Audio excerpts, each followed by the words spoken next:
Hello and welcome to the tutorial on how to add a colleague in monitoring resources. Let's get started.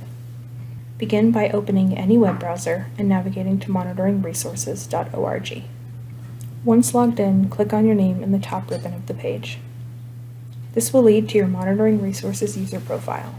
Here you will find your social information, bio and publications, colleagues, and shapefile options.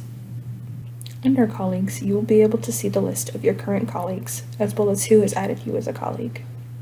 In order to add a colleague, the other user must have an account in Monitoring Resources. Let's begin by clicking Add a Colleague. You can now search for the person by typing in their name into the search bar. Once selected, you can designate whether or not they are a collaborator or a viewer. Collaborators can view and edit draft designs that you own, while reviewers can only view designs that you own. When you have selected their designation, click Add. If a colleague you have added needs to be removed, you can do this by clicking on the garbage can next to their name. Thank you for joining us on how to add a colleague. For additional training videos, please look under the Learn tab in the top right ribbon.